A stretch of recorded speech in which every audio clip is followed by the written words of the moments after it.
The moment three alpha voices spoke the rejection words in perfect unison, something ancient stirred in Seraphina's blood, something that hadn't awakened in 1,000 years.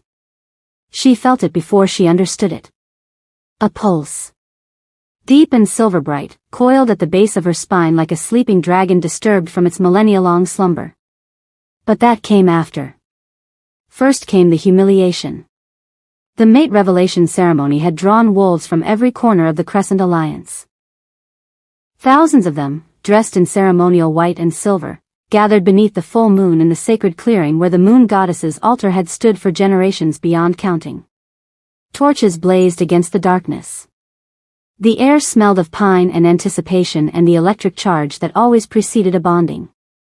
Seraphina Cole stood at the edge of the crowd, trying to make herself small. It was a skill she'd perfected over 23 years of being nobody special. No wolf. No powers. No family connections worth mentioning.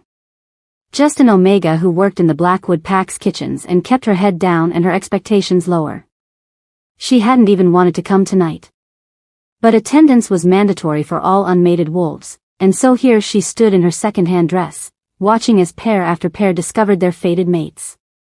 Watching the joy and tears and passionate embraces that would never be hers. The moon goddess didn't waste her blessings on wolfless nobodies. Seraphina Cole. Her name rang out across the clearing, amplified by the ceremonial magic, and her heart stopped. No. There had to be a mistake. The crowd parted before her like water, creating a path to the altar she'd never expected to walk. Every eye turned toward her. Every whisper died. And there, standing at the sacred stone where the moonlight pooled like liquid silver, stood three men who had no business being in the same sentence as her name.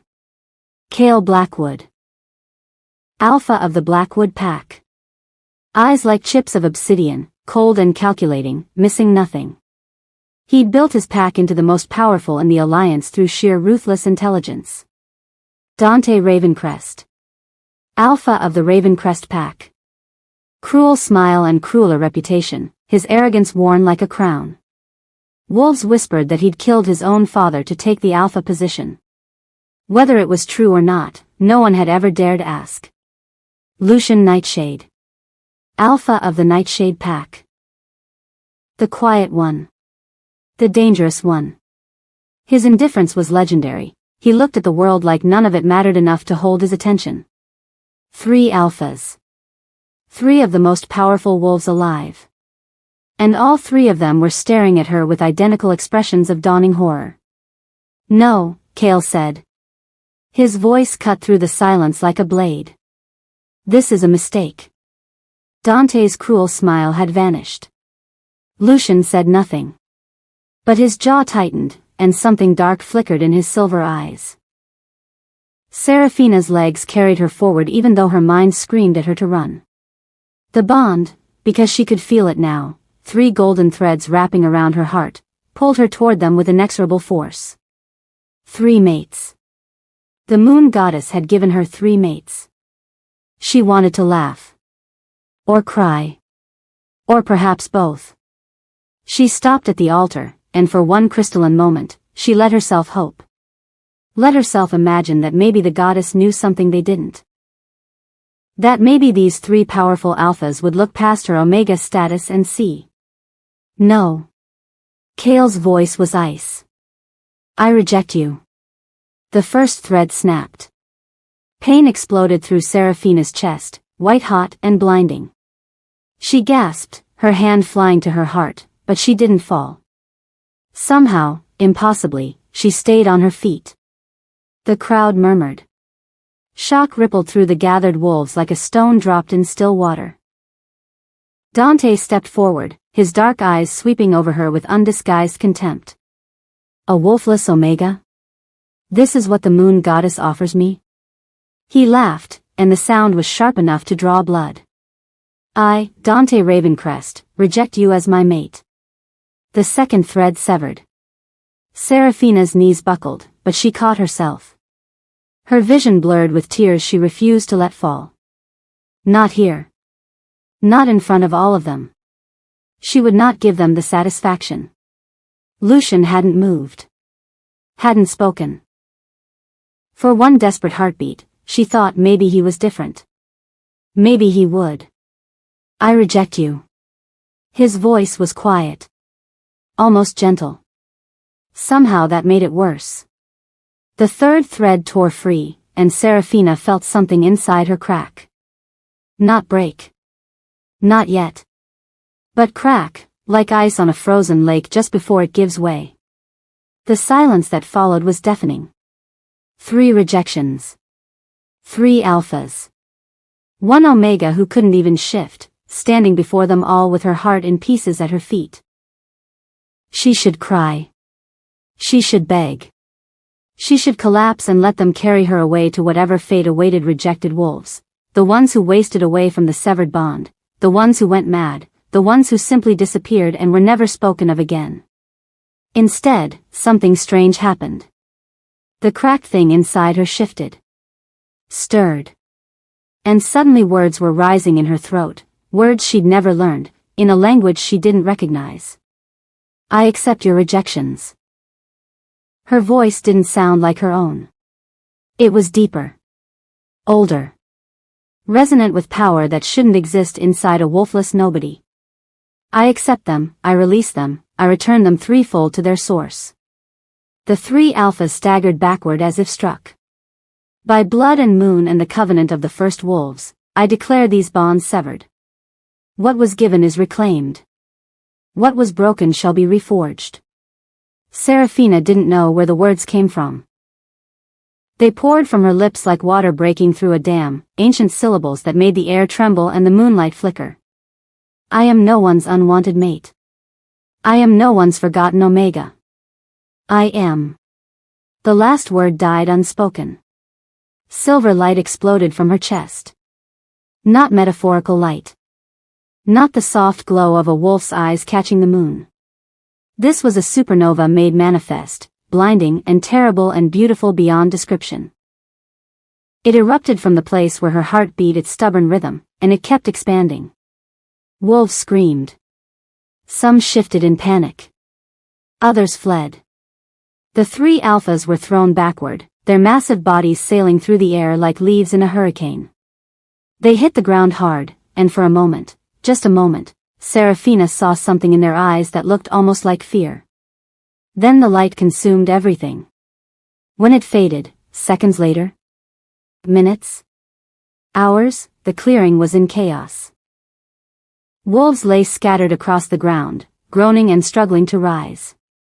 The sacred altar had cracked down the middle. Several torches had been extinguished, their holders nowhere to be seen. And Serafina Cole was gone. Not unconscious. Not hidden. Gone. Kale was the first to his feet, his alpha instinct screaming at him to assess the threat. But there was no threat. There was nothing. Just the lingering trace of that impossible silver light and an aching void in his chest where the mate bond had been.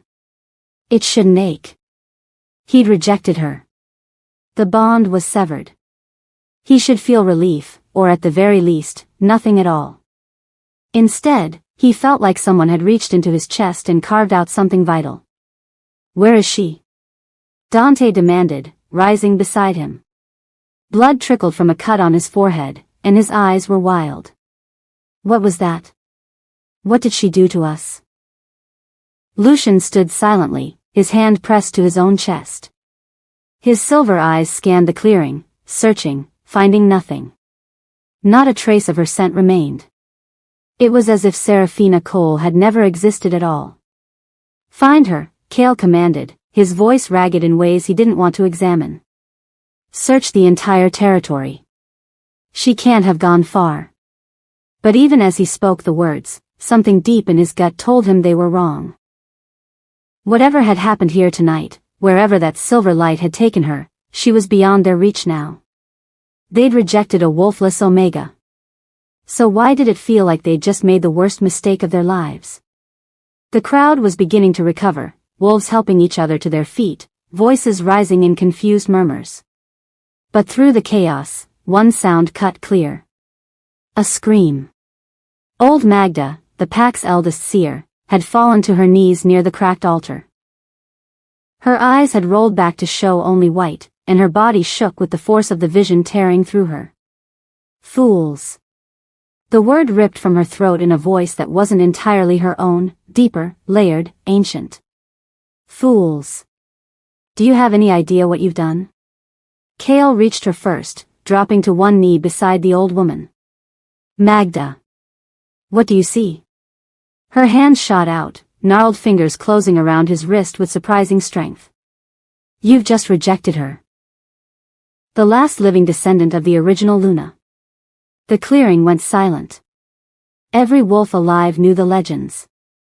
The original Luna, the moon goddess's chosen daughter, the first female to bond with a wolf spirit, the mother of their entire race. She disappeared thousands of years ago, and her bloodline was supposed to have died with her. That's impossible, Dante said, but his voice lacked its usual arrogance. The prophecy, Magda gasped, her body convulsing with another wave of vision. The one we thought was just a myth. When the three most powerful reject the one most worthy, the sleeper shall wake. She will rise from the ashes of their scorn. And she will become. The seer's voice broke off. Her eyes rolled forward, focusing on the three alphas with an expression of pure terror. She will either unite the wolf kingdom, Magda whispered, or destroy it entirely. And you've just chosen for her. The old woman collapsed unconscious, and the three alphas stared at each other across her prone form. The void in their chests pulsed with something that felt horribly like regret. And somewhere far away, in a place that existed between moonlight and shadow, Serafina Cole opened her eyes. Wanting to see what would happen next, subscribe to this channel to get to listen to more of our upcoming exciting stories. Click on the subscribe button now. Thank you. Chapter 2. 5 years later. The glass walls of Moonvale Industries' penthouse office offered a view of the Manhattan skyline that most people would kill for. 40 floors above the chaos of the city, the world looked almost peaceful. Orderly. Controllable. Sarah Ashford stood at the window, a cup of coffee cooling in her hand, and watched the sun rise over the concrete jungle she'd conquered. 5 years. It had taken 5 years to build this empire from nothing. 5 years to transform herself from a broken, rejected Omega into a woman whose name commanded respect in boardrooms across 3 continents.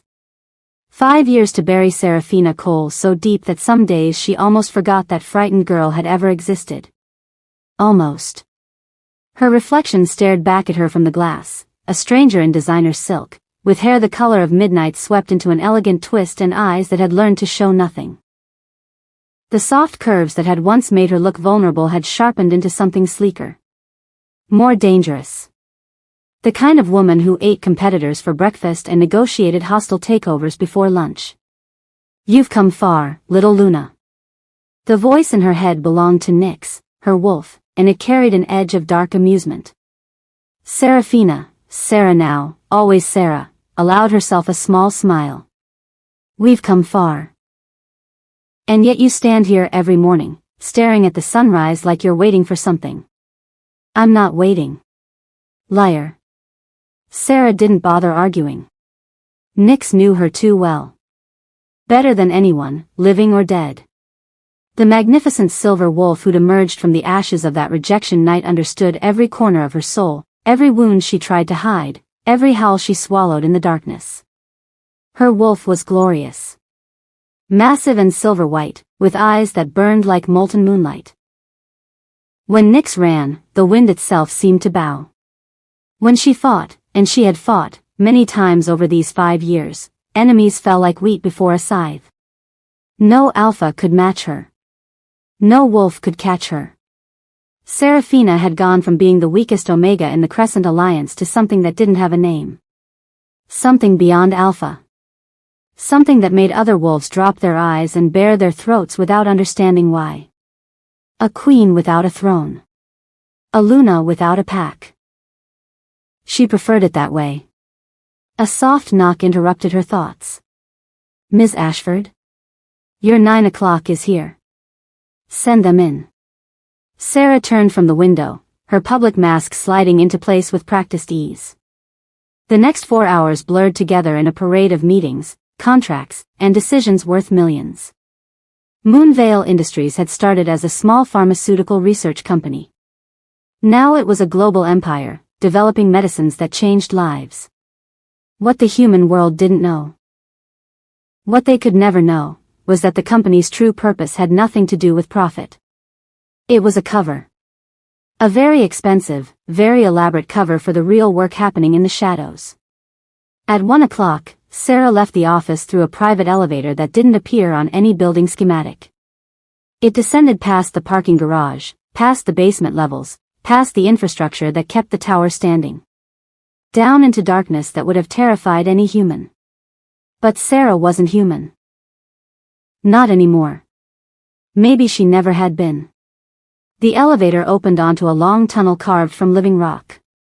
Blue phosphorescent moss lined the walls, casting an ethereal glow that reminded her of moonlight. She walked without hesitation, her heels clicking against stone that had been worn smooth by countless feet. The hollow waited at the end. She'd built it herself, in the months after her rejection. The silver light that had consumed her at the ceremony hadn't just transported her. It had awakened something. Ancient memories that weren't her own. Knowledge of places that existed between the human world and the supernatural one. Power that burned in her veins like starfire. The original Luna's power. Her birthright, finally claimed. The hollow had started as a single cave, a hiding place for a broken Omega who didn't know what she'd become. Now it was a city unto itself. A vast underground sanctuary that sprawled beneath 3 states, connected by tunnels and magic and desperate hope. 347 wolves called it home. All of them rejected. All of them broken. All of them saved. The main chamber opened before her, and despite everything, despite the pain that still lived in her chest like a second heartbeat, she felt something soften. Children raced across the stone floor, their laughter echoing off cavern walls. A group of young wolves practiced combat forms near the training grounds, their movements crisp and precise.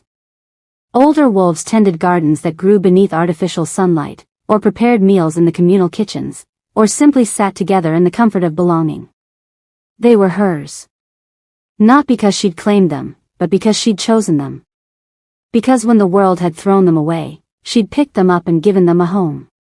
Luna. A small body slammed into her legs, and Sarah looked down to find Mira grinning up at her. 7 years old, with copper curls and a gap-toothed smile, the girl had arrived at the Hollow 2 years ago, a half-wolf child abandoned by her pack for the crime of being born to a human mother. Sarah knelt, smoothing the girl's wild hair. "How's my favorite troublemaker?" I shifted. "All the way. Watch." Before Sarah could respond, Myra's body shimmered and compressed, and a tiny russet wolf pup stood where the child had been. She yipped proudly, tail wagging so hard her whole body wiggled. Something warm bloomed in Sarah's chest. Not the mate bond, never the mate bond, but something equally precious. Pride. Love. The fierce protective instinct that had nothing to do with fated connections and everything to do with choice.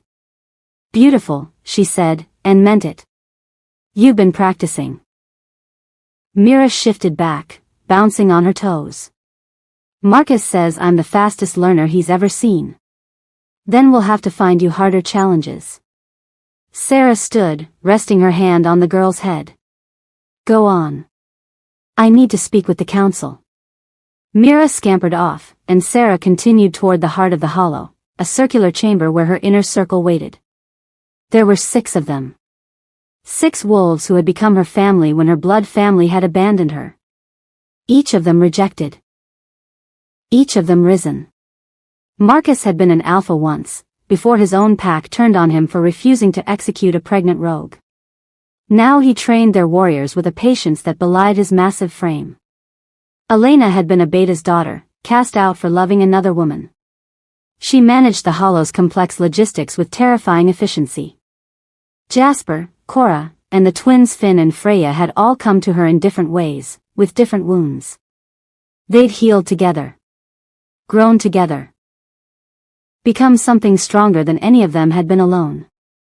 They rose when she entered, and Sarah waved them back to their seats. Report. Marcus spoke first. We took in 3 new refugees last night. A mated pair from the Silvercrest pack and a lone male from somewhere in Canada. The pair lost their bond when their alpha forced them to reject each other for some political arrangement. The male. He shook his head. Classic rejection sickness. We've got him in the healing ward. Sarah nodded. Rejection sickness was a slow death, the wolf fading, the will to live draining away with each passing day. The Hollows healers had developed treatments that could help, but they couldn't cure it. Nothing could cure a severed mate bond except time and the stubborn refusal to surrender. She would know. Elena? Supplies are stable. The new greenhouse is producing ahead of schedule. We're actually in a position to expand the residential wing if we need to. We'll need to, Jasper said grimly. Word is spreading. More rejected wolves are looking for us. More every month. That's the point. Sarah studied the map on the table, a sprawling network of tunnels and chambers that represented 5 years of building. Let them come. We have room. But for how long? Cora leaned forward, her dark eyes serious. The packs are getting worse, Sarah. The curse. There is no curse. Silence fell. Sarah hadn't raised her voice, she never did, not anymore. But the words carried weight. There's no curse, she repeated, more gently. There's just consequence. The natural result of what happens when wolves forget what they're supposed to be. She moved to the window that looked out over the main chamber, watching her people live their lives. The Crescent Alliance rejected the sacred bond. Not just mine, though that seems to have been some kind of tipping point, but all of them. For years, they treated mate bonds as political tools.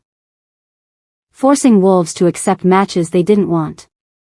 Rejecting true mates for better options. They broke something fundamental, and now they're paying for it. The females can't conceive, Marcus said quietly. Across all 3 packs. The birth rate has dropped to almost nothing. I know. The rogue attacks have tripled. I know. The moon goddess hasn't answered a prayer in 5 years. Sarah's hand pressed against the glass. I know. They deserve it, Nyx growled in her mind. Maybe. There's no maybe about it. They threw us away. They humiliated us in front of everyone. I know what they did. Sarah cut off her wolf's tirade with practiced efficiency. I was there.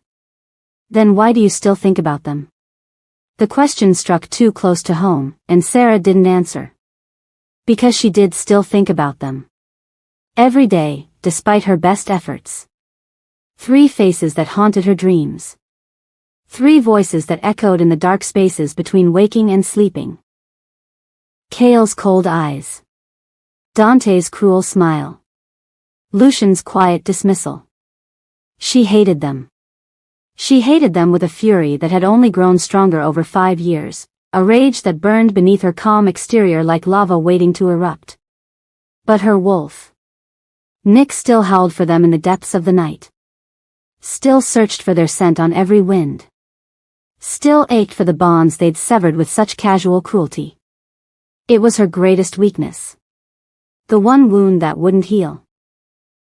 And she buried it so deep that most days, she almost believed it didn't exist. We continue as planned, she said, pushing away from the window. Accept anyone who needs sanctuary. Train them. Heal them. Build our strength. And the packs? Elena asked. The packs made their choice. Now they live with it. The council nodded, and the meeting shifted to other business, supply routes, patrol schedules, the 1,000 small details that kept their hidden kingdom running. Sarah listened, contributed, made decisions. The perfect leader. The unshakable Luna. No one saw the hairline cracks beneath the surface. 3 hours later, she was alone in her private chambers, a simple room carved from quartz that caught the phosphorescent light and scattered it like stars. She'd just poured herself a glass of wine when a frantic knock shattered the silence. Luna. Luna, please. Sarah was at the door in an instant, throwing it open to reveal one of the newer sentries. His face was pale, his eyes wild. There's someone at the eastern entrance. A rogue. He's hurt badly, but he refuses treatment until he speaks with you. He says, the sentry swallowed hard. He says he has news about the Crescent Alliance. About the 3 alphas. Sarah's heart stopped. Then started again, too fast, too hard. Don't, Nyx warned. Whatever this is, don't let it affect us. But it was already too late for that. Bring him to the healing chamber. I'll be there in 5 minutes. She needed those 5 minutes. Needed them to rebuild the walls that had crumbled at the mere mention of their names. Needed them to remember who she was now, not the broken Omega they discarded, but the Luna who'd risen from the ashes. When she walked into the healing chamber, she was ice again. Unshakable. Untouchable. The rogue on the bed was young, couldn't be more than 20, and he looked like he'd been through hell. Claw marks raked across his chest. One arm hung at a wrong angle. Blood matted his dark hair and stained the white sheets beneath him. But his eyes were clear. Desperate and determined. Luna of the Hollow, he rasped. The legends are true. You exist. I exist. Sarah stopped at the foot of his bed, her arms crossed. Who are you? My name is Cole. I was a warrior in the Blackwood Pack. He coughed, and blood flecked his lips. Until 3 days ago, when I was cast out for questioning the Alpha's decisions. Another refugee. Another broken wolf fleeing broken leadership. You're welcome here, Sarah said. Rest. Heal. Wheel. No. Cole struggled to sit up, ignoring the healer's protests. You don't understand. I didn't come here for sanctuary. I came to warn you. The temperature in the room dropped several degrees. Sarah felt Nyx rise to attention inside her, hackles raised. Warn me about what? They know. Cole's eyes locked onto hers. The 3 alphas. They've finally discovered where you are. They've known for 2 weeks, they've been gathering their forces, calling in allies, amassing an army unlike anything the Alliance has seen in centuries. Sarah's expression didn't change, but inside, something cold settled in her stomach. So this was it. After 5 years of hiding, 5 years of building, they'd finally found her. And now they were coming to finish what they'd started. Let them come, she said, her voice steady as stone. If they want a war, I'll give them one they'll never forget. No. Cole shook his head frantically, then winced at the pain. No, Luna, you don't understand. They're not coming to capture you. They're not coming for revenge or to destroy what you've built. Then why? The young wolf's next words stole the breath from her lungs. They're coming to beg. His voice cracked with something like disbelief. All 3 of them. The mighty alphas of the Crescent Alliance. They're bringing their armies, but not to fight, to kneel. Their packs are dying, Luna. No pups born in 3 years. Half their warriors dead from rogue attacks.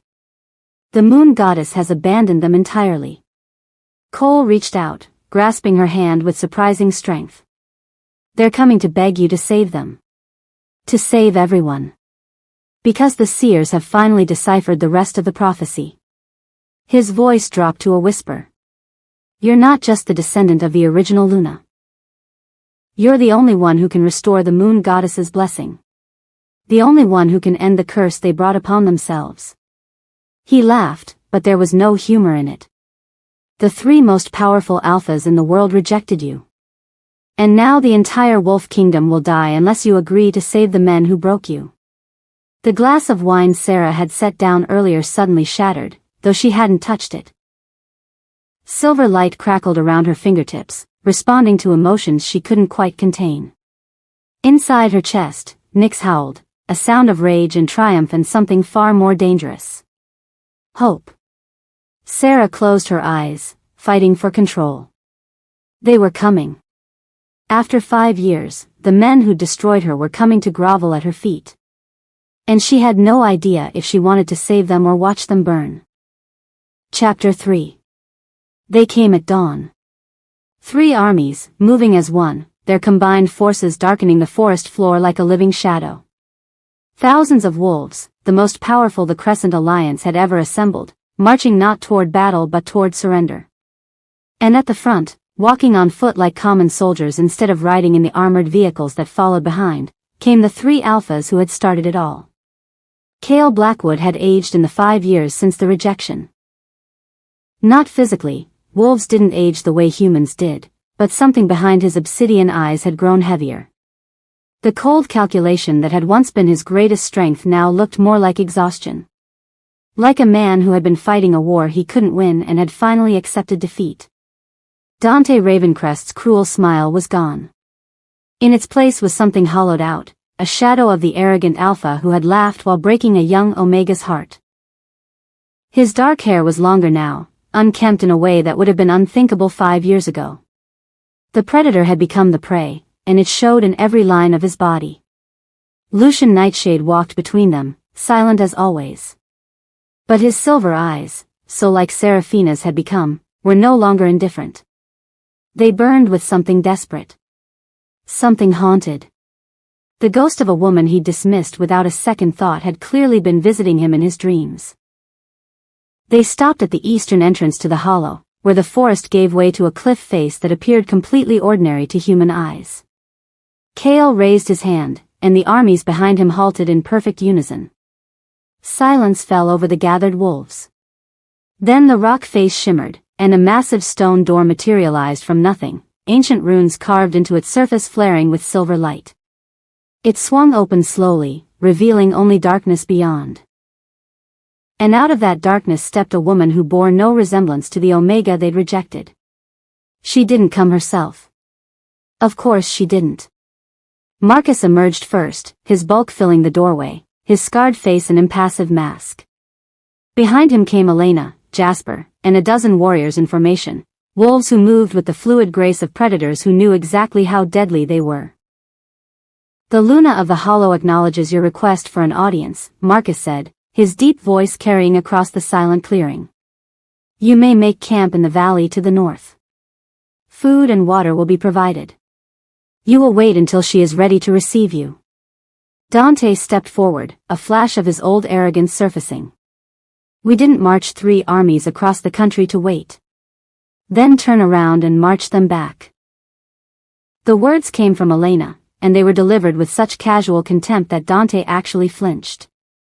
Around them, several wolves in the Hollow's delegation shifted their weight, a subtle threat that wasn't subtle at all.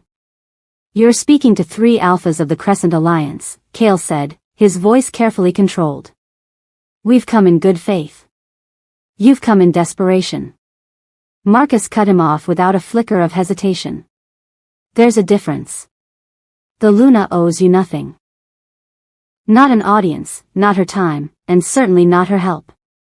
The fact that she's willing to consider your request at all is more mercy than you deserve. Lucian spoke for the first time, his quiet voice somehow cutting through the tension. We understand. We'll wait. Cale and Dante turned to stare at him, but Lucian's eyes were fixed on the darkness beyond the doorway, as if he could see through it to wherever Seraphina was watching. We'll wait as long as she needs. 3 days. She made them wait 3 days. Cale spent those days walking the perimeter of their camp, unable to sleep, unable to eat, unable to do anything but think about her. The mate bond he'd severed 5 years ago, the bond that should have been destroyed, that should have faded to nothing, had roared back to life the moment he'd set foot on her territory. It was agony. Pure, unrelenting agony. He could feel her now. Not clearly, not the way a true bond would allow, but enough. Enough to know she was close. Enough to sense the edges of her power brushing against his consciousness like silk against a wound. Enough to understand, with devastating clarity, exactly what he'd thrown away. His wolf howled inside him constantly. Not with dominance, not with the alpha authority that had defined his entire existence. No. His wolf howled with submission. With need. With a desperate, wordless plea for forgiveness that Cale had no idea how to translate into human terms. She was more powerful than him. He'd known it intellectually when Cole's reports had first reached them, descriptions of the Hollow, of the Luna who ruled it, of the magnificent silver wolf that no alpha could match. But knowing it and feeling it were entirely different things. Serafina Cole had become something beyond alpha. And he had rejected her when she was nothing. On the second night, he found Dante sitting alone by the dying embers of a fire, staring at nothing.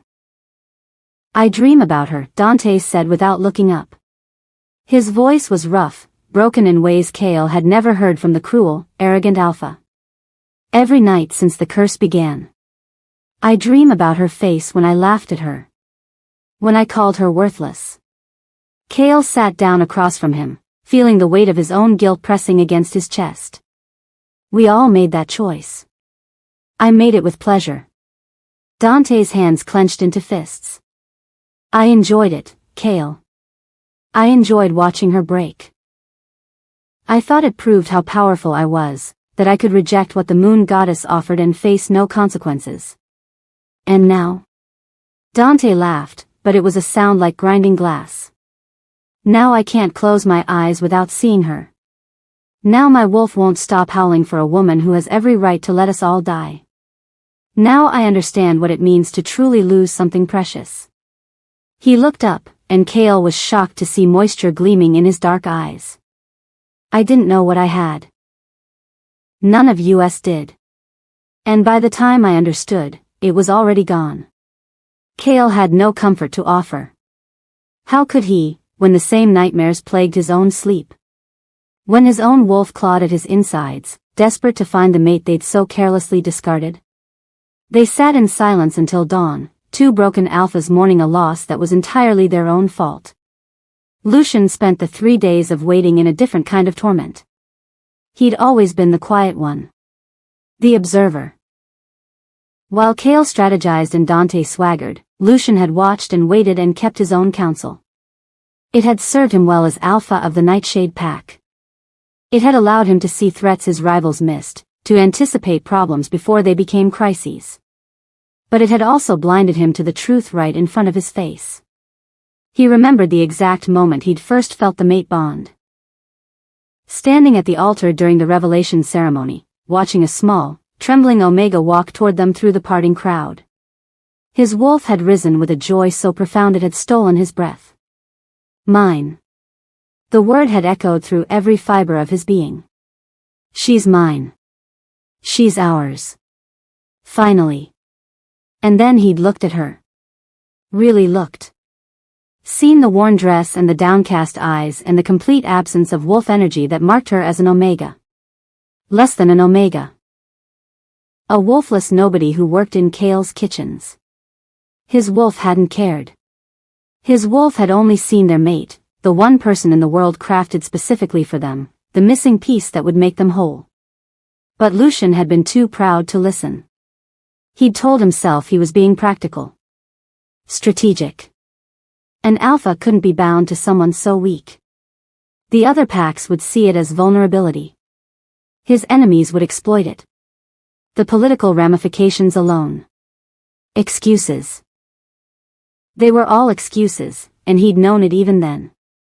The truth was simpler and uglier. He'd been afraid. Afraid of what it meant to need someone.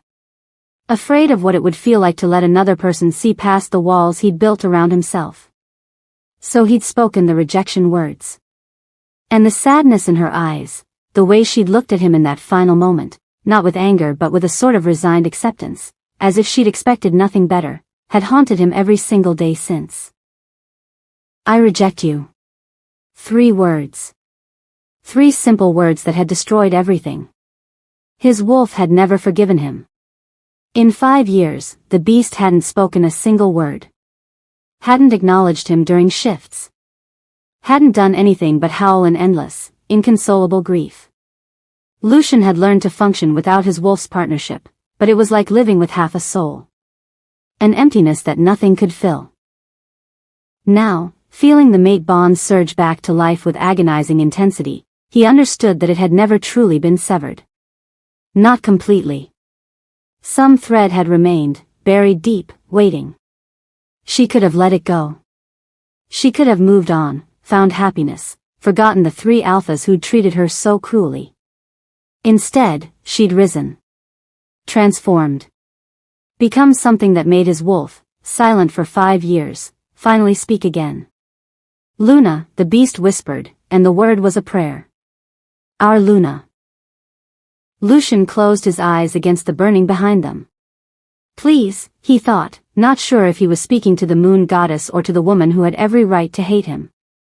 Please give me a chance to make this right. On the 4th day, the summons came. A young wolf arrived at their camp just as the sun crested the mountains, bearing a message written on paper that smelled faintly of moonflowers. The Luna will receive you at noon. Come alone. Leave your weapons and your armies behind. The three alphas exchanged glances. It could be a trap, Dante said, though his voice lacked conviction. It's not. Kale folded the message carefully, tucking it into his pocket.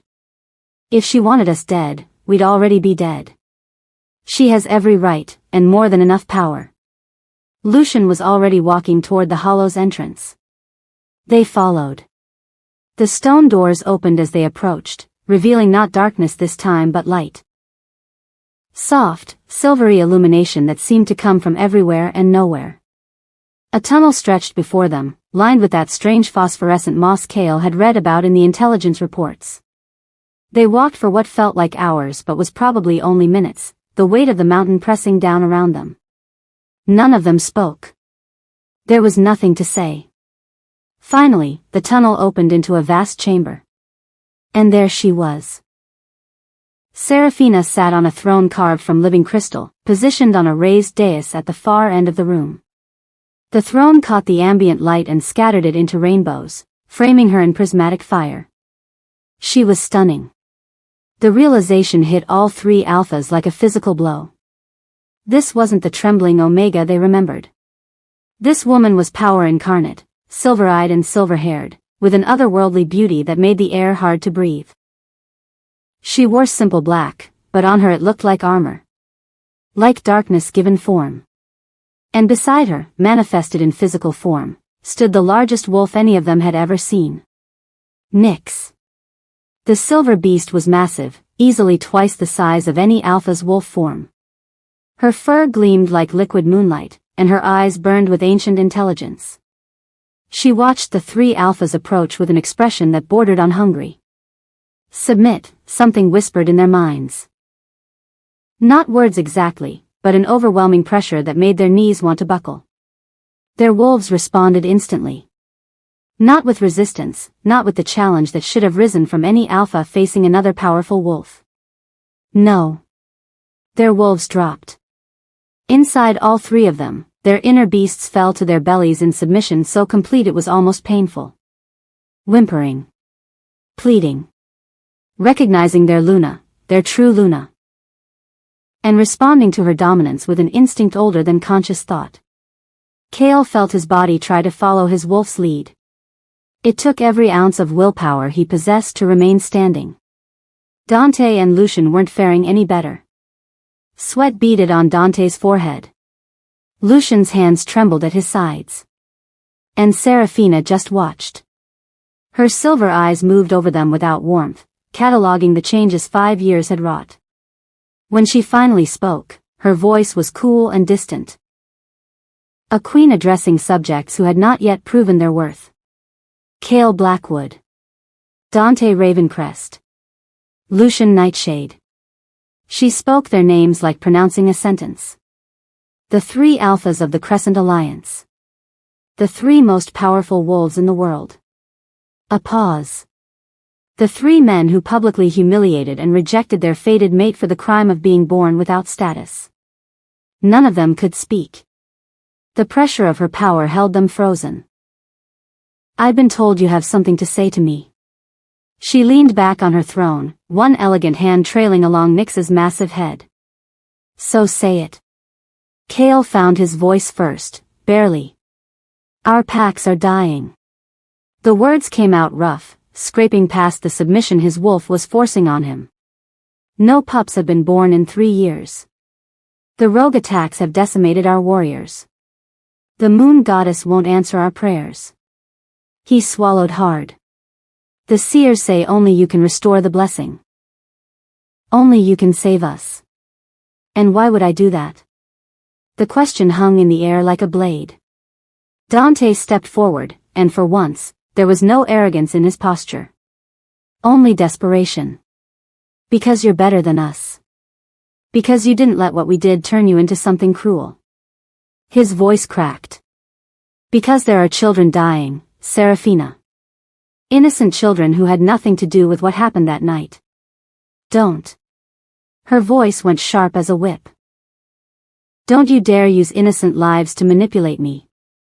Not when you showed no concern for innocence when you were destroying mine. Dante flinched back as if she'd struck him. Lucian stepped forward. He didn't try to argue or justify or explain. He simply dropped to his knees. The movement was so unexpected that even Serafina's cool composure flickered. I'm sorry. The words were quiet, but they carried the weight of 5 years of suffering. I'm sorry for what I said. For what I did. For dismissing you like you were nothing when you were, his voice broke. When you were everything. You were everything, and I was too proud and too afraid to see it. He lowered his head, baring his neck in the ultimate gesture of wolf submission. I'm not asking you to forgive me. I'm not asking you to take me back. I'm just asking you, begging you, to save the people I failed to protect. They don't deserve to die for my sins. For a long moment, silence reigned.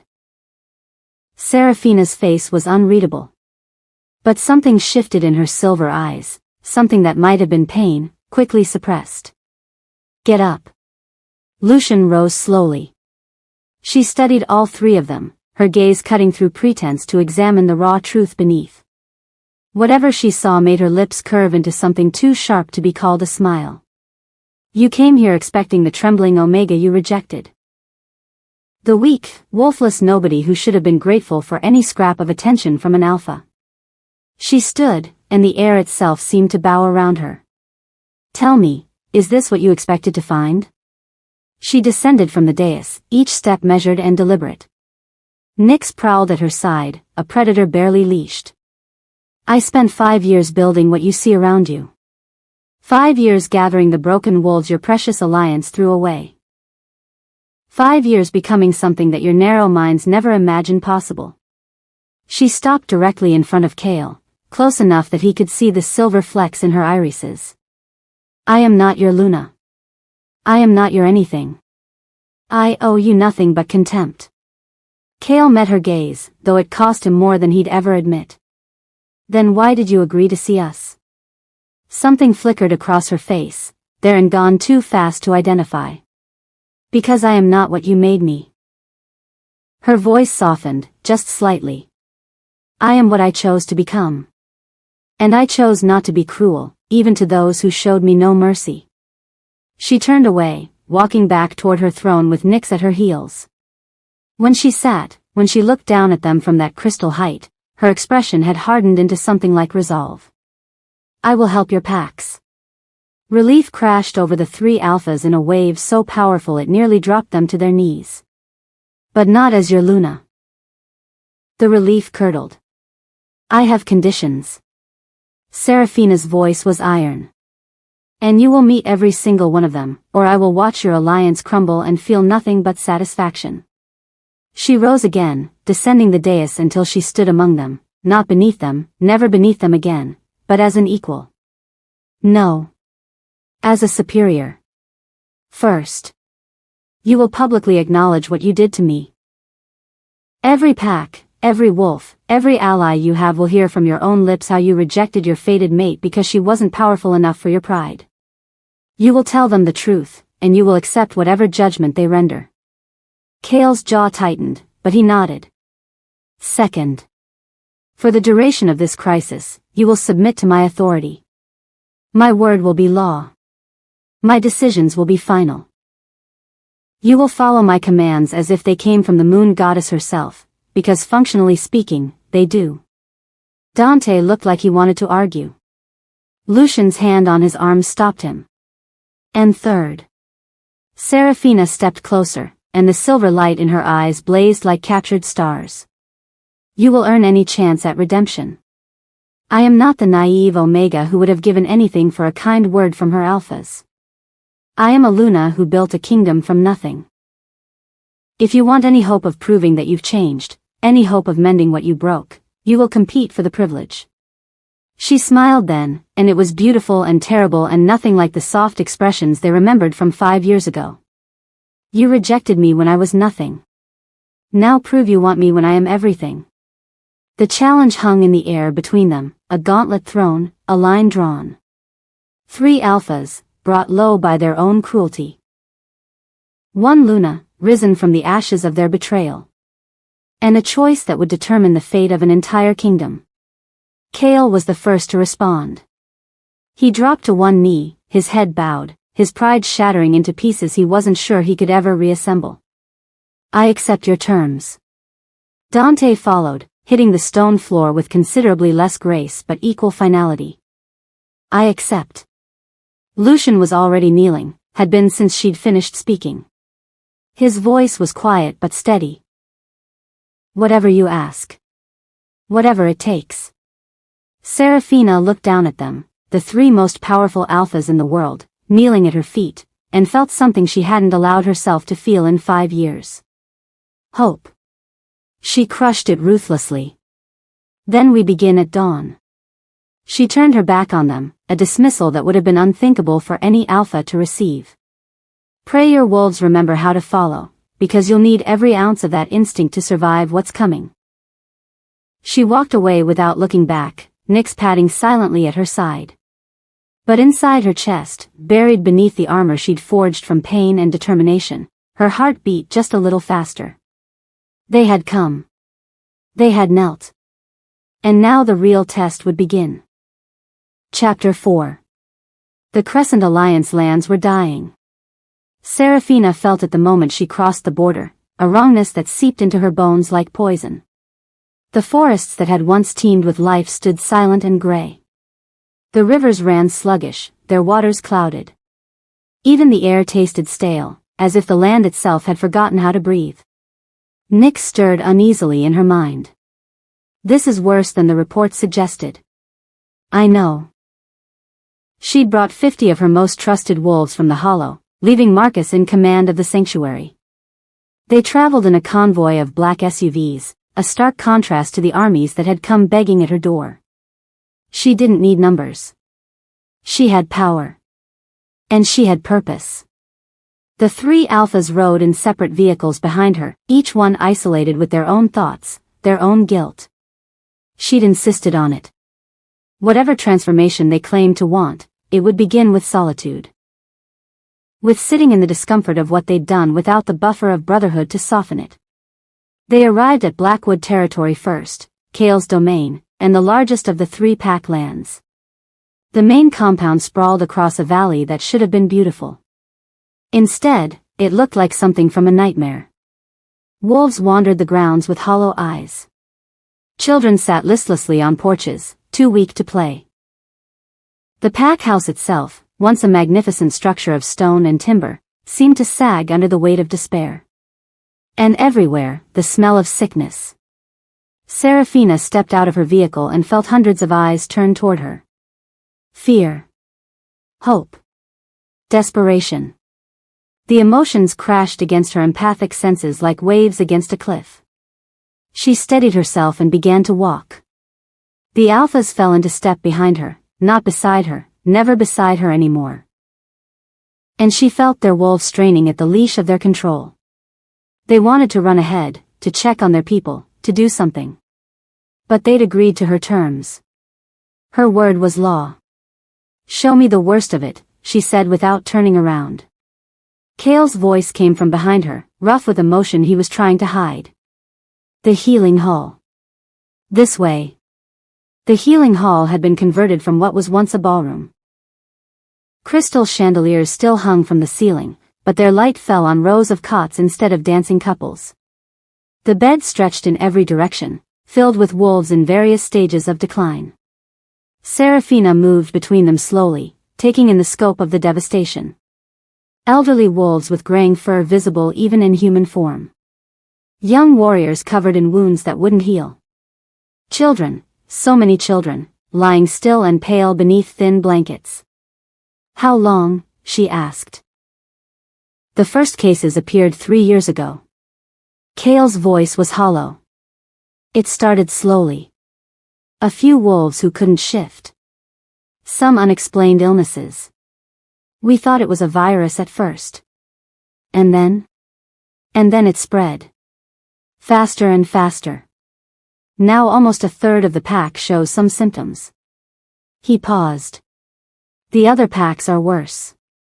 Serafina stopped beside a cot where a young girl lay sleeping. She couldn't have been more than 6, with honey-colored hair spread across her pillow and dark circles beneath her closed eyes. A worn stuffed wolf was clutched in her thin arms. What's her name? Lily. A woman's voice answered, the girl's mother, Serafina realized, sitting in a chair beside the bed with the exhausted vigilance of someone who hadn't slept in days. She's my daughter. She hasn't been able to shift in 8 months. The healers say, the woman's voice broke. They say if she can't connect with her wolf soon, she'll fade completely. Serafina knelt beside the bed. The mother tensed, clearly uncertain about this strange silver-eyed woman who had arrived with her alpha. May I? Serafina asked, gesturing toward Lily. The mother hesitated, then nodded. Serafina placed her hand gently on the girl's forehead. She closed her eyes and reached, not with her hands but with her power. The Luna magic that flowed through her bloodline answered instantly, silver light gathering beneath her palm. She could feel Lily's wolf. Barely.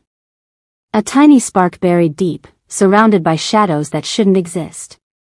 The curse, because it was a curse, whatever its origin, had wrapped around the child's inner beast like chains. Serafina pushed. The shadows resisted. They were old, these chains. Anchored deep. But she was older still, or at least, the power she wielded was. The original Luna's magic recognized the wrongness and rose up against it with righteous fury. The chains shattered. Lily gasped, her eyes flying open, and in their depths, Serafina saw a flash of amber wolf light that hadn't been there before. Mommy? The girl's voice was stronger already. Mommy, I can feel her again. I can feel my wolf. The mother burst into tears, gathering her daughter into her arms. Around them, the healing hall had gone silent. Every conscious wolf stared at Serafina with expressions ranging from shock to desperate hope. Serafina stood, swaying slightly. That single healing had cost her more than she wanted to admit. And there were hundreds more waiting. Thousands, across all 3 territories. I can help them. She addressed the room at large, letting her voice carry. I can break the curse's hold on your wolves. But it will take time, and I cannot do it alone. She turned to face the 3 alphas, who stood frozen near the entrance, their eyes wide with something she couldn't quite name. Your trials begin now. Kale had never felt so useless in his life. He'd led armies. Negotiated treaties that shaped the fate of nations. Built the Blackwood Pack into a force that made other alphas tremble. He was a strategist, a warrior, a leader. And Serafina had assigned him to the elder care ward. You've spent your entire reign valuing wolves for what they could produce, she told him, her silver eyes cutting through every excuse before he could voice them. Strength. Military might. Political advantage. These wolves can give you none of those things. They're old, many of them dying. They have nothing to offer except their presence. She leaned closer then, and he'd felt her power brush against his consciousness like silk over a blade. Learn to value that. Learn to see worth beyond utility.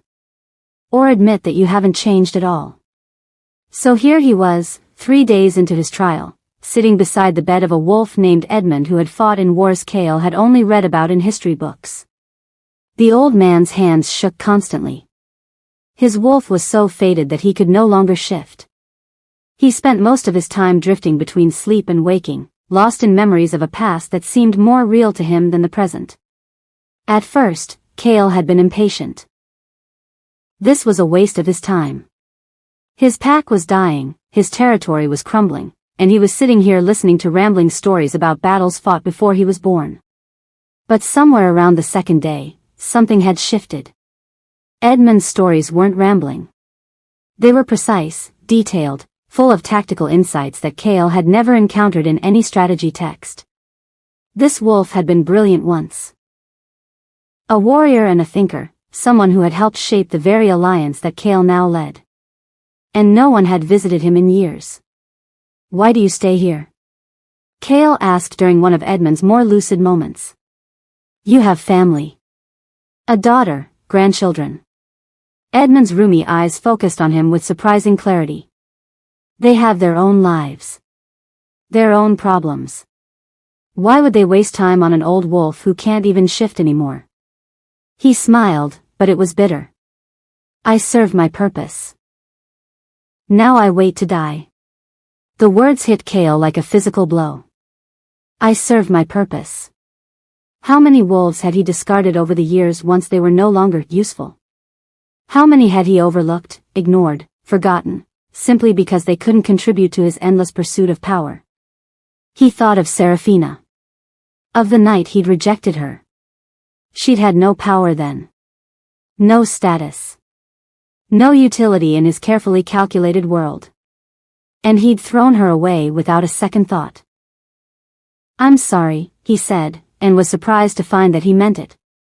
Not just to Edmund. To all of them, every wolf he'd ever dismissed, every life he'd deemed less valuable because it didn't serve his ambitions. Edmund studied him for a long moment. Then, slowly, a real smile crossed his weathered face. "Maybe there's hope for you yet, Alpha."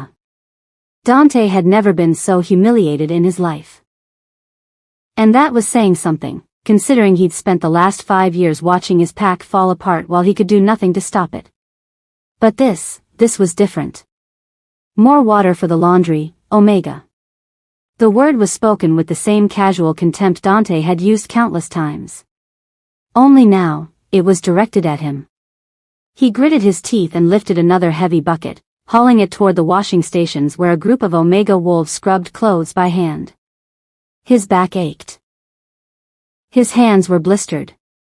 And the wolves around him, the Omegas he'd spent his entire life looking down on, watched him struggle with expressions ranging from satisfaction to outright glee.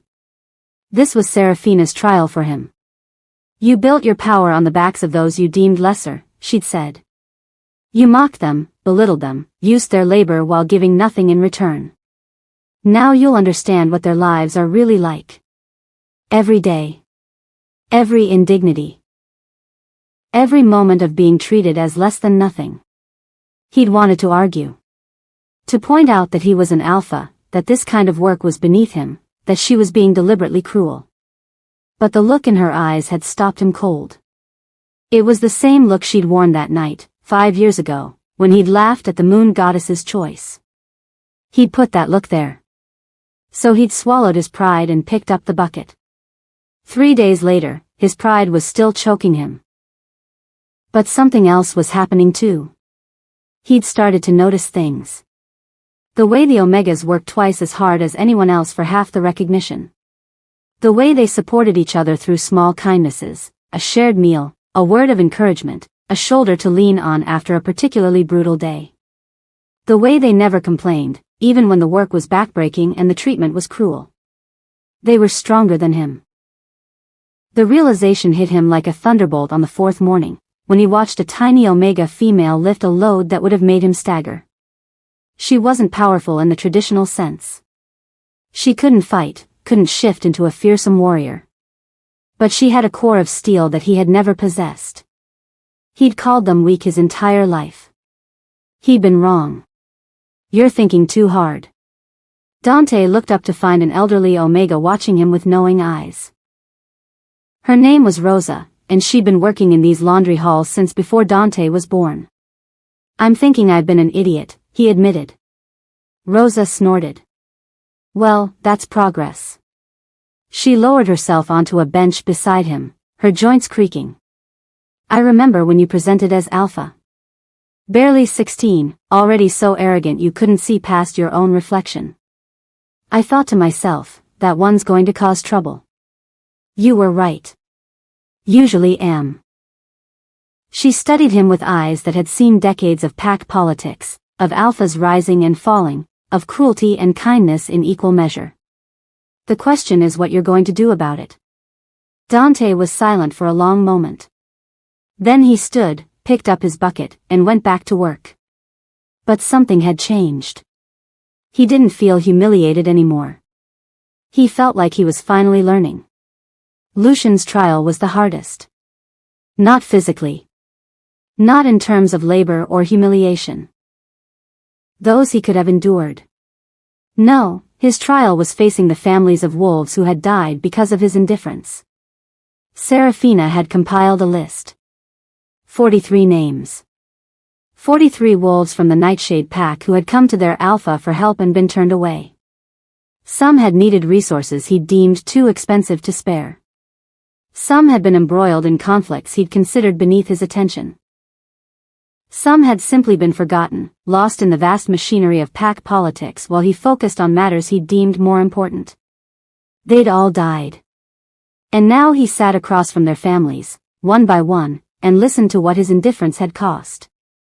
"My husband came to you 3 times. The woman in front of him was young, couldn't be more than 30, but grief had carved lines into her face that made her look ancient. 3 times he asked for warriors to help defend our settlement from rogues. 3 times you said the resources couldn't be spared." Lucian remembered. He remembered the reports crossing his desk, remembered glancing at them and deciding that a small settlement on the edge of his territory wasn't strategically valuable enough to warrant protection.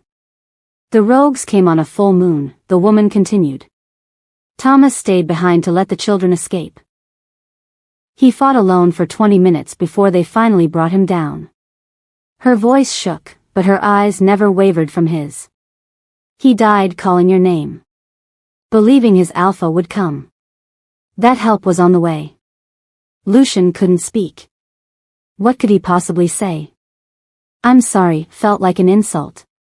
An offense against the magnitude of what he'd done. But it was all he had. "I'm sorry." The words came out broken, rough with a grief he hadn't known he was capable of feeling. "I failed him. I failed you.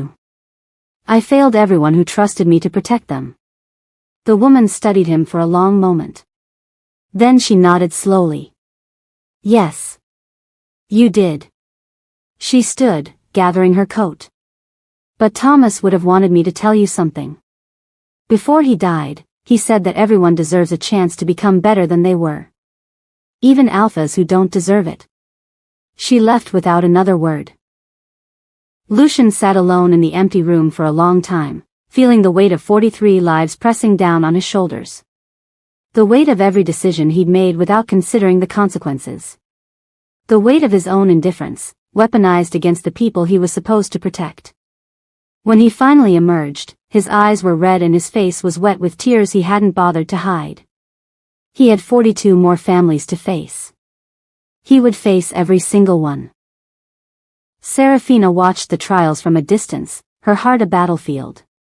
She designed each challenge specifically to break down the walls the alphas had built around themselves. To force them to confront the consequences of their choices, their cruelty, their casual disregard for anyone deemed beneath them. She'd expected resistance. Excuses. The arrogance she remembered from that terrible night. Instead, she'd watched genuine transformation. Kale, who had valued wolves only for their utility, now spent hours each day simply sitting with the elderly. Listening to their stories. Learning their names. She'd seen him weep when Edmund finally passed, had watched him carry the old wolf's body to the funeral pyre himself. Dante, who had built his power on the backs of those he deemed lesser, now worked alongside the Omegas as if he'd been doing it his entire life. The casual cruelty that had defined him was gone, replaced by a quiet humility that made him almost unrecognizable. And Lucian. Sweet moon, Lucian. He'd faced every family on her list. Every tearful mother, every angry father, every orphaned child. He'd listened to their grief without defending himself, apologized without making excuses, accepted their anger and their pain as if it were the least he owed them. The quiet indifference that had characterized him was nowhere to be found. In its place was something raw and wounded, but also something stronger. Tempered. True. They're changing, Nyx observed. Really changing. I know. Your walls are crumbling too. Serafina didn't respond to that. Couldn't respond. Because it was true, and admitting it would make it real in ways she wasn't ready to face. She'd spent 5 years building herself into someone untouchable. Someone who didn't need the mates who'd rejected her. Someone who could look at them with cold silver eyes and feel nothing but the satisfaction of having risen above their cruelty. But every day, that armor grew harder to maintain. When Kale looked at her now, his obsidian eyes held something that looked terrifyingly like reverence. When Dante spoke to her, his voice was soft in ways she hadn't known he was capable of. And when Lucian was near, silent, watchful Lucian, who had dismissed her without a second thought.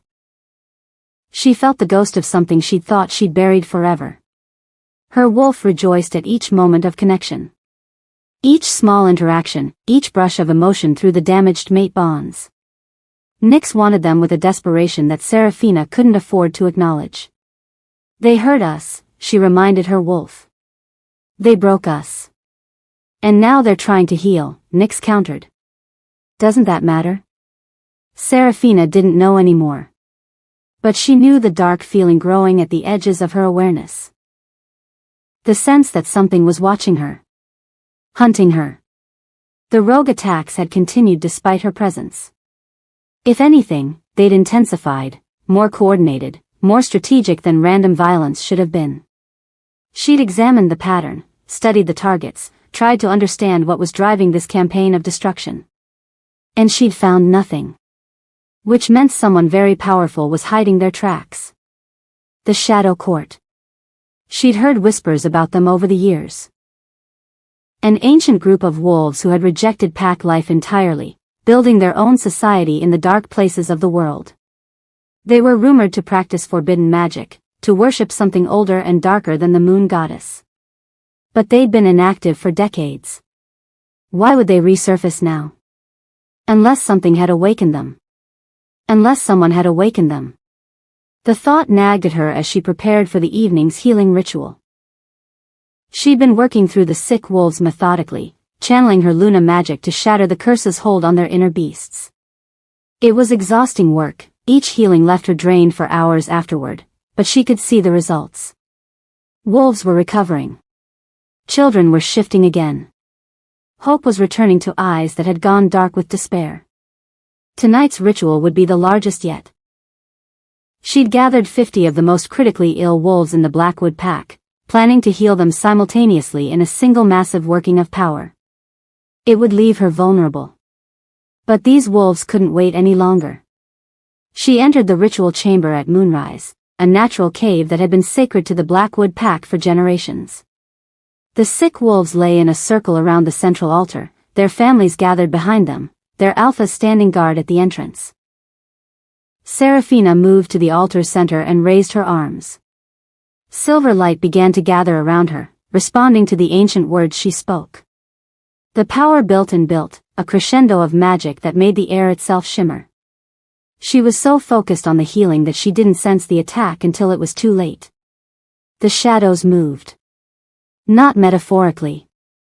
The actual darkness at the edges of the cave surged forward like a living thing, wrapping around her before she could react.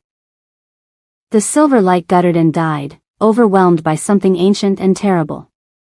She heard the alphas roar. Heard Nyx howling in her mind, fighting desperately against bonds that shouldn't have been able to hold her. Heard the screams of the wolves she'd been trying to save. Then everything went black. Serafina woke in chains. She was in a throne room of sorts, a vast underground cavern lit by sickly green flames. Dark stone walls rose around her, carved with symbols that made her eyes hurt to look at. The air was thick with magic gone wrong, power corrupted until it was barely recognizable. And on a throne of black obsidian sat a wolf she'd never seen but somehow recognized. He was ancient. Not in appearance. He looked no older than 40, with silver-streaked dark hair and eyes the color of dead stars, but in the way he carried himself. In the weight of centuries pressing down on his shoulders. Serafina Cole. His voice was smooth as poisoned honey. The last daughter of the original Luna's bloodline. You have no idea how long I've waited for this moment. She tested her chains, finding them stronger than any metal should be. Magical restraints, obviously.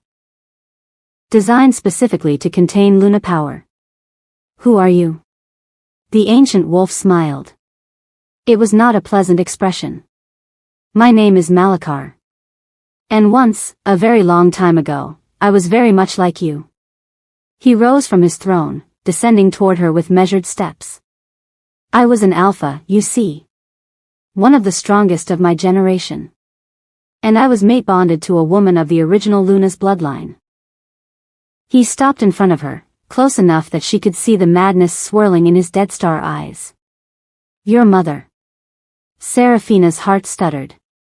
She rejected me, of course. Just as those 3 fools rejected you. But I wasn't weak like you were. I didn't run away to build sanctuaries for broken wolves. His lip curled. I embraced the darkness. I built the shadow court from the ashes of my humiliation. And I waited. For what? For you. He reached out, trailing one cold finger down her cheek. Your mother hid you well. Changed your surname, erased all evidence of your bloodline, hoped the curse would skip a generation. But blood will tell, won't it? The moment those 3 idiots rejected you, the moment you spoke the ancient words of acceptance, I felt it. The failsafe triggering. The countdown beginning. Ice flooded Serafina's veins. What failsafe? What countdown? Malachar laughed, and the sound echoed through the cavern like breaking bones. Oh, you precious fool. Did you really think the curse on the Pax came from your rejection? Did you think the moon goddess was punishing them for hurting her daughter's descendant? He leaned closer, his breath cold against her face. The curse came from you, Serafina. From your acceptance. The original Luna's bloodline was never meant to be rejected. It's a magical impossibility, a violation of the fundamental laws that govern our kind. When you accepted those rejections, when you spoke the ancient words, you triggered a failsafe that's been dormant for 1,000 years. Serafina's world tilted. No. That's not true. Malachar smiled. You have less than 3 months left of the lunar year. If you don't complete a true mate bond with all 3 of those alphas before the year ends, a bond you accepted and then severed, the magic will consume itself. Every wolf on Earth will lose their inner beast. Our entire species will become nothing more than mundane humans. He stepped back, spreading his arms wide. And I will finally have my revenge. Not just on your bloodline, not just on the wolves who looked down on me. On all of them. Every wolf who ever rejected, every pack who ever cast someone out, every mate bond ever carelessly broken. They'll all pay. Serafina stared at him, horror and denial warring in her chest. It couldn't be true. It couldn't. But deep in her soul, she felt Nyx go still. Felt her wolf's ancient instincts recognize the truth in Malachar's words. The curse wasn't punishment from the moon goddess. It was a consequence of her own choices. And unless she bonded with the 3 alphas who had broken her heart, truly bonded, in a way that went far deeper than forgiveness, she would be responsible for the extinction of her entire species. Malachar watched the realization dawn on her face, his smile widening. Welcome to my shadow court, little Luna. You're going to be here for a very long time. In the darkness beyond his throne, something ancient stirred. And 3 alphas, miles away, felt their mate bonds scream with shared terror. Chapter 5. The mate bonds screamed. Cale felt it first, a tearing sensation in his chest, as if someone had reached through his ribs and wrapped their hand around his heart. He staggered, catching himself against the wall of the healing cave, his vision blurring with a terror that wasn't entirely his own. Seraphina. The thought came simultaneously from 3 minds, 3 wolves, 3 alphas who had spent weeks learning to work together under their Luna's watchful eye. Whatever barriers had once existed between them crumbled in an instant, replaced by a single, unified purpose. She was in danger. She was in pain. She needed them. The Shadow Court. Lucian's voice was steady despite the agony twisting his features. I can feel it. Dark magic. Old magic. They took her somewhere underground. Dante was already shifting, his wolf exploding from his human form in a burst of dark fur and barely contained rage. His howl split the night. A sound of fury and fear and something that might have been love, if he'd been willing to name it. Cale shifted a heartbeat later, and then Lucian, and then they were running. 3 alphas, moving as one. The Shadow Court's fortress was hidden beneath a mountain that should have been unremarkable. But the mate bond pulled them forward with unerring precision, a golden thread in the darkness that led straight to her. Guards fell before them like wheat before a scythe. The Shadow Court's wolves were strong, enhanced by dark magic, twisted by years of corruption, but they were facing 3 alphas who had finally found something worth fighting for. Something worth dying for. Cale's black wolf tore through the fortress's outer defenses with brutal efficiency. Every calculation, every strategic instinct he possessed was focused on a single goal: reach her.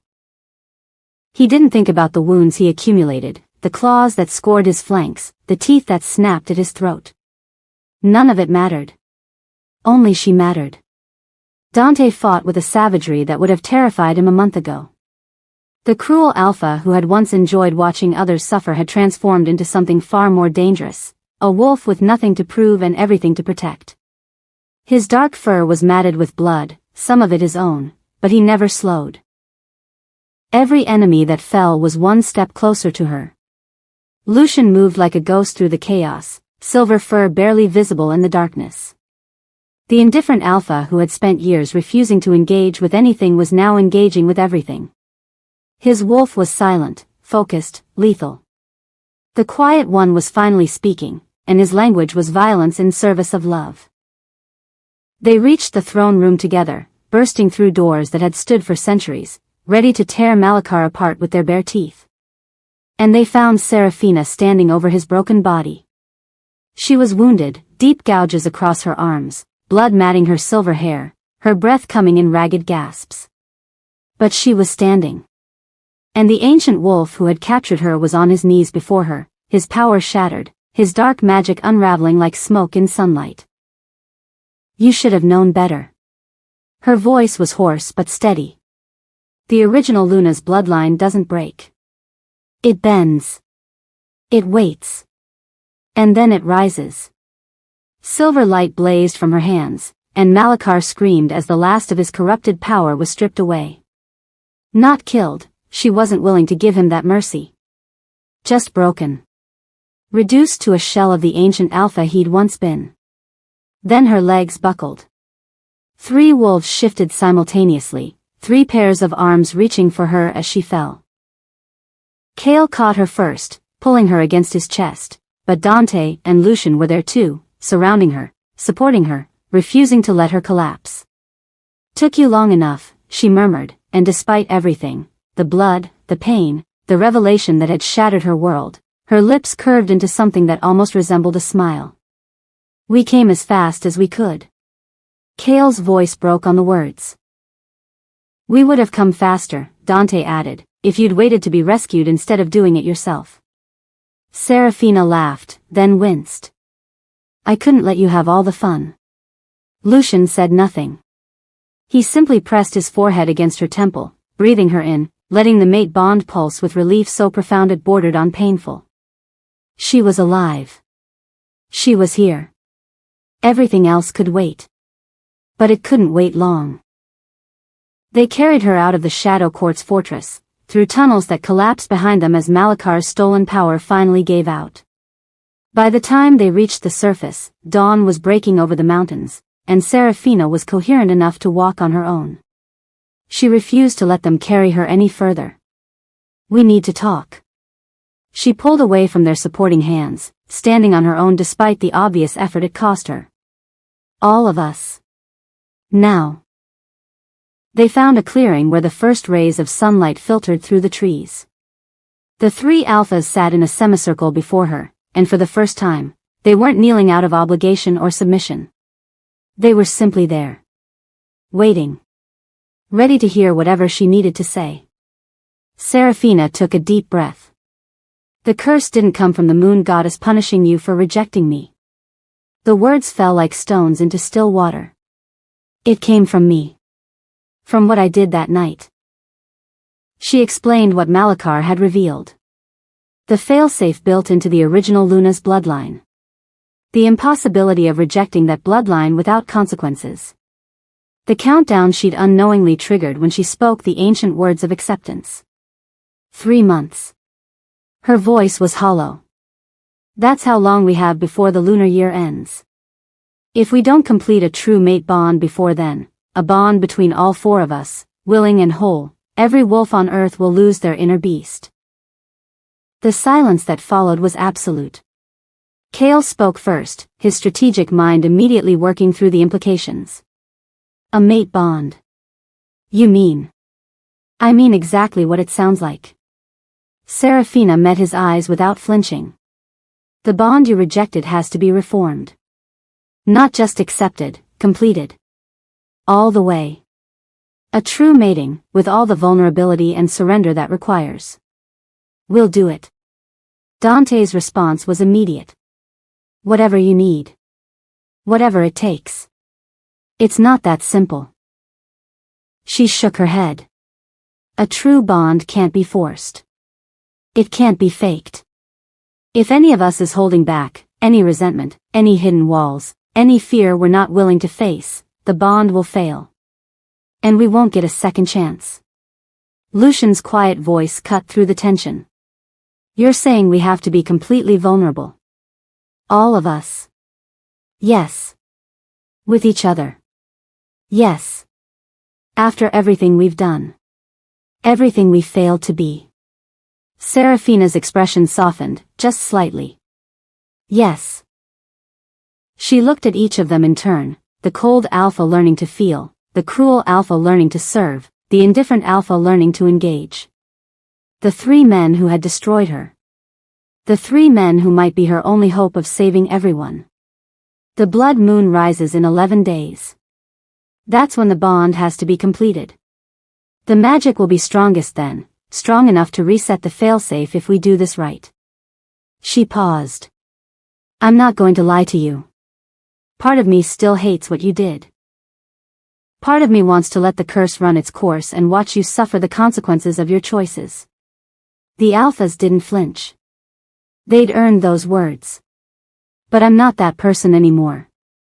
Serafina straightened, and even exhausted, even wounded, she radiated power.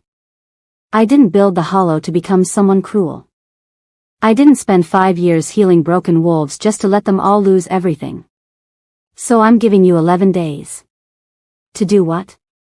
Kale asked. "To prove that you've truly changed.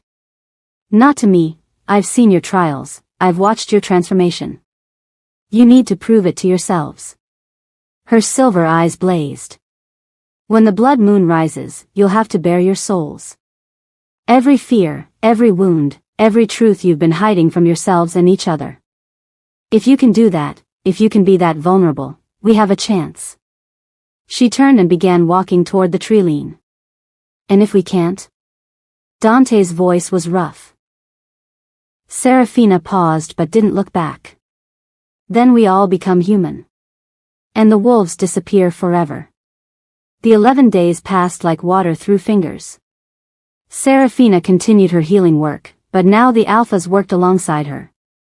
Not as guards or observers, but as partners. They held sick wolves while she channeled her power. They comforted frightened children. They did the work they should have been doing all along.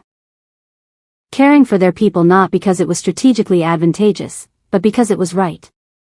And they talked.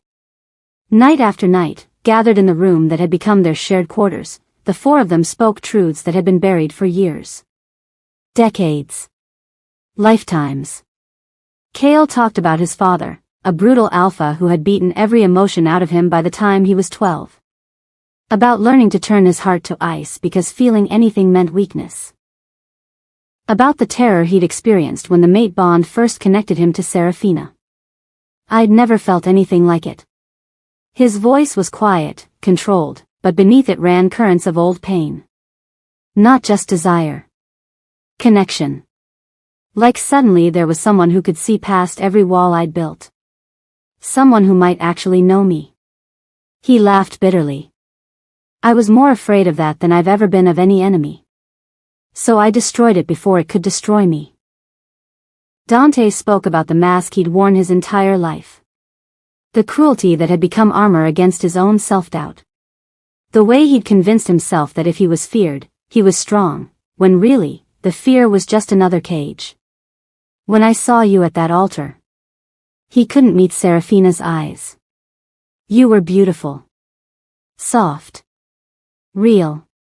Everything I wasn't. And I knew in that moment, that you deserved so much better than me. So I made sure you'd never want me. I made myself into the monster you should have run from.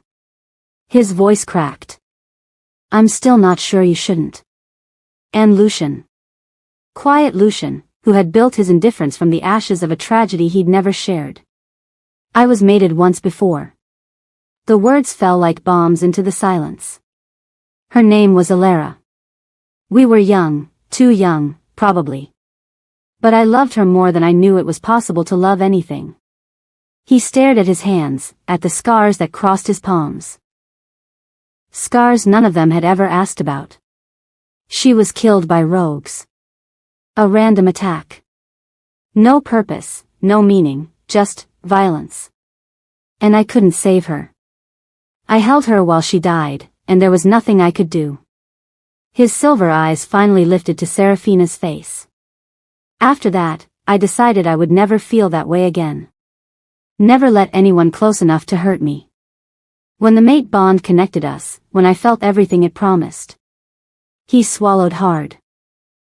I saw Alara dying in my arms all over again. Only this time, it was you. And I knew, I was so certain, that if I let myself love you, I would destroy you too. So I pushed you away. I made you believe you meant nothing to me. He reached out, his hand hovering over hers without quite touching. You meant everything. That's why I had to let you go. Serafina listened to each confession without judgment. Without absolution either, that wasn't something she could give, not yet. But she listened. And slowly, carefully, she began to share her own truths. The loneliness of being a wolfless Omega. The desperate hope she'd carried to that ceremony, hope that the moon goddess would finally see her, finally value her, finally give her a place to belong. The devastation of hearing 3 voices reject her in unison, stripping away even that small dream. I wanted to die. The admission cost her more than any of them knew. Not dramatically, not immediately. But in those first months after I ran. I didn't see the point in continuing. I'd been told my whole life that I was worthless, and you confirmed it. The moon goddess chose you for me, and even she wasn't enough to make you want me. Cale made a sound like he'd been struck. I survived out of spite, at first. Serafina's smile was sad and sharp. I built the hollow because I was angry, and anger made excellent fuel. I gathered the rejected wolves because I wanted to prove that everyone who'd been thrown away could become something greater. That we weren't worthless, they were just too blind to see our worth. She looked at each of them, these men who had broken her and were now breaking themselves open in return. But somewhere along the way, spite became purpose. Purpose became love. And I realized that the best revenge wasn't proving them wrong. It was becoming someone who didn't need revenge at all. The night before the blood moon, they didn't speak. They simply sat together in the darkness, for wounded souls learning how to breathe in the same space. Learning that vulnerability didn't have to mean destruction. Learning that maybe, just maybe, they could build something from the ashes of what they'd burned. The blood moon rose like a wound in the sky. Red light bathed the sacred clearing where the ceremony would take place. The same clearing where, 5 years ago, 3 alphas had rejected their fated mate. Where an omega had spoken ancient words and triggered a countdown to extinction. Now that clearing was packed with wolves from all 3 packs. The healthy and the healed, the strong and the recovering. They'd come to witness history, the first multi-alpha Luna bond in 1,000 years. If it worked. If they could truly bare their souls. Serafina stood at the altar center, wearing a simple white dress that rippled like moonlight. Her silver hair flowed loose around her shoulders. Her silver eyes blazed with power barely contained. She looked like a goddess. The 3 alphas approached from different directions, meeting at the altar in a formation that felt ancient and inevitable. They wore no ceremonial finery, just simple clothes, simple men, stripped of everything except the truth of who they were. Serafina raised her hands, and silver light began to gather around them. Before this bond can be completed, each soul must be laid bare. Every wall must fall. Every truth must be spoken. Her voice echoed with power that came from somewhere far deeper than herself. The blood moon witnesses. The moon goddess watches. There can be no deception here. She turned to Kale first. Speak your deepest truth, Alpha of Blackwood. What did you truly feel when you rejected me? Kale had prepared for this. Had rehearsed what he would say, how he would present himself. But under the blood moon's crimson light, under Serafina's ancient gaze, all his preparations crumbled. Terror. The word tore itself from his throat. I felt terror so complete it stopped my heart. The mate bond opened something in me that I'd spent 30 years keeping locked away, and I was too afraid to let it exist. I rejected you because feeling you, truly feeling you, meant admitting that I wasn't as strong as I pretended. That I needed something. That I needed someone. Tears tracked down his face, Kale Blackwood, who hadn't cried since he was a child, weeping before his entire pack. I told myself it was strategy. Logic. But it was cowardice. I was a coward, and you paid the price. Silver light flared between them, and the first thread of the bond began to weave itself into place. Serafina turned to Dante. Speak your deepest truth, Alpha of Ravencrest. What drove your cruelty that night? Dante's jaw clenched. His dark eyes glistened. Self-hatred. The admission came out like broken glass. I've never believed I was worthy of anything good. My father told me every day that I was weak, worthless, that I'd never be a real alpha. And somewhere along the way, I started believing him. His voice shook. When I saw you standing there. So soft, so hopeful, so ready to love whoever the moon goddess had chosen for you, I knew I would only destroy that softness. I knew I would hurt you, disappoint you, prove that I was everything my father said. So I hurt you first. I made you hate me before you could see the truth of what I was. A sob escaped him. I didn't deserve you. I still don't. But I'm not running anymore. If you'll have me, if you can find anything in me worth loving, I swear I will spend the rest of my life becoming the man you needed me to be. Silver light flared again, and the second thread began to form. Serafina turned to Lucian. Speak your deepest truth, Alpha of Nightshade. What lay behind your indifference? Lucian's silver eyes, so like her own now, met hers without flinching. Love. His voice was barely a whisper. I loved you the moment I felt the bond. Completely. Devastatingly. In a way I'd sworn I would never love again.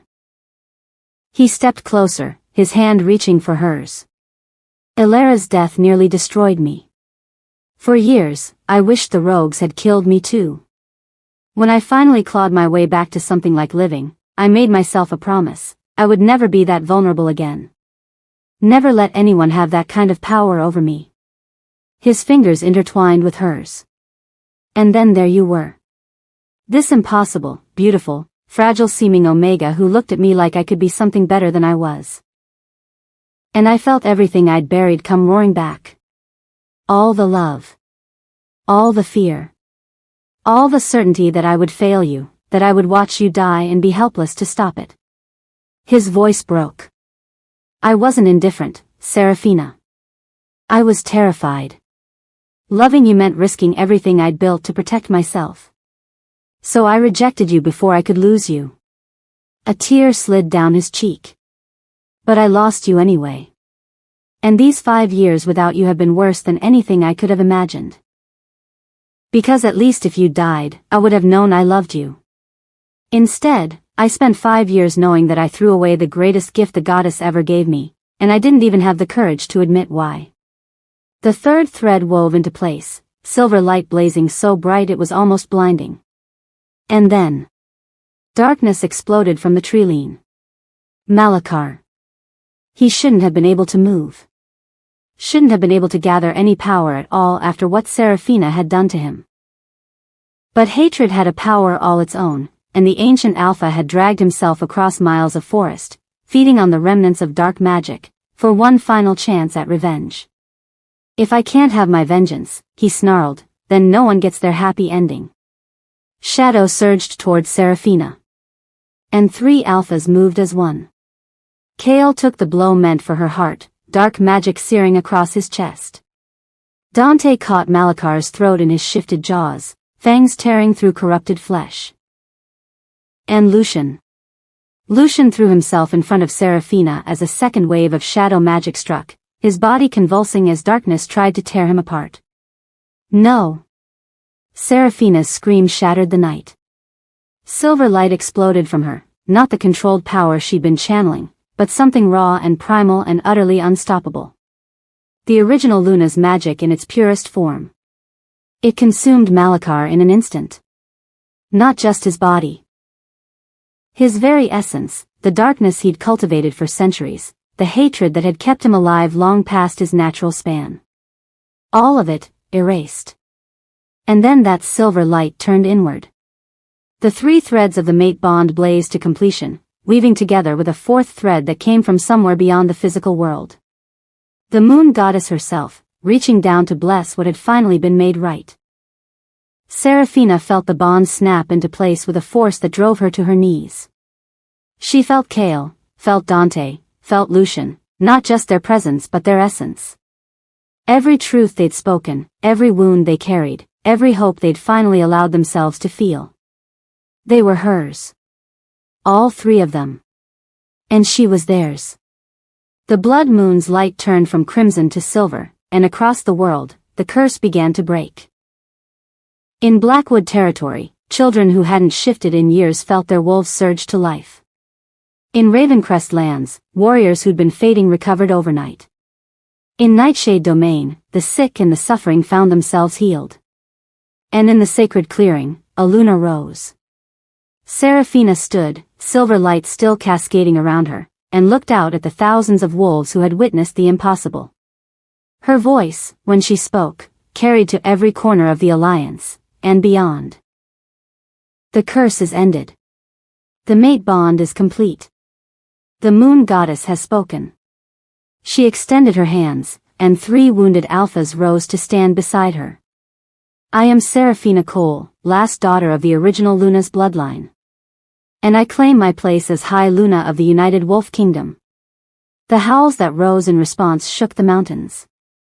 6 months later. The High Luna's chambers in the newly constructed Unity Palace were bathed in morning light. Serafina stood at the window, looking out over the territory that had once been 3 separate kingdoms and was now one unified nation. The recovery had been remarkable.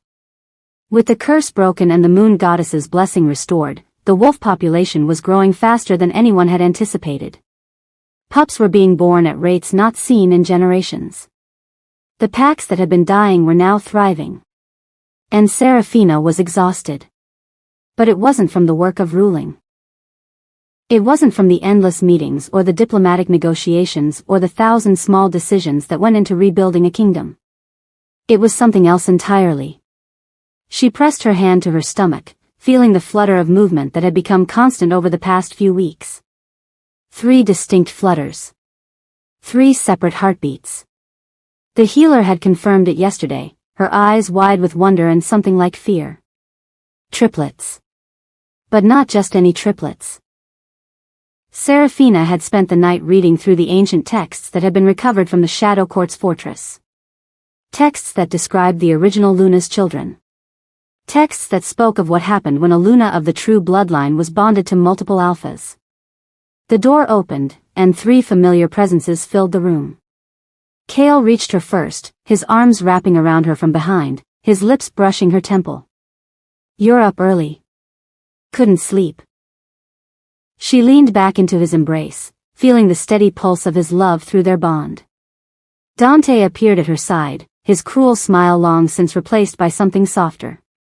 He pressed a kiss to her shoulder. "Something's wrong. I can feel it." "Not wrong, exactly."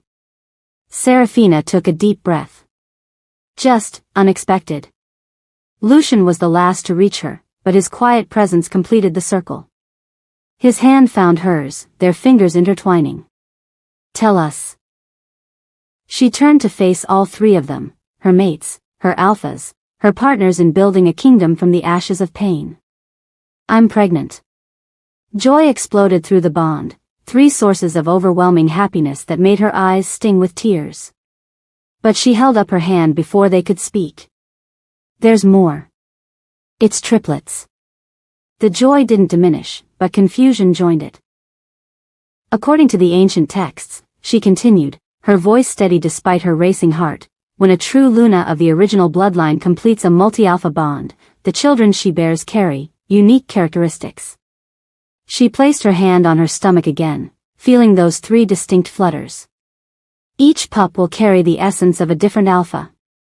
One will be Kale's, with his mind for strategy and his capacity for cold calculation tempered by the warmth he's learned to feel. One will be Dante's, with his fierce passion and the protective instincts he discovered when he learned to serve. And one will be Lucian's, with his quiet strength and the deep love he finally allowed himself to give. She looked at each of them, watching as understanding dawned. But they'll all be mine. All connected to the original Luna's bloodline. And according to the prophecies. She pulled the ancient text from her pocket, the passage she'd read 100 times already marked with a ribbon. These children are destined to be the first of a new generation of wolves. With powers the world has never seen. Silence fell. Then Kale began to laugh, a sound of pure wonder and joy that she'd never heard from him before the bonding. Dante swept her into his arms, spinning her gently, his dark eyes blazing with a happiness that transformed his harsh features. And Lucian. Quiet, watchful Lucian, simply smiled, a tear tracking down his cheek as he placed his hand over hers on her stomach. "Then we'd better get ready," he said softly. "It sounds like our family is going to need a lot of room to grow." Serafina laughed, surrounded by the 3 men who had once rejected her, who had learned to love her, who had bared their souls to save her and everyone she cared about. 5 years ago, she'd stood at an altar and been told she was worthless. Now she stood in a palace, surrounded by love, carrying the future of her entire species in her womb. The moon goddess worked in mysterious ways. And sometimes, the best revenge was simply becoming whole. Thank you for watching this video. Subscribe, like and share this video to continue listening to this type of story daily and also, to appreciate this community too. I would like to hear your wonderful opinion about this story. Please comment below.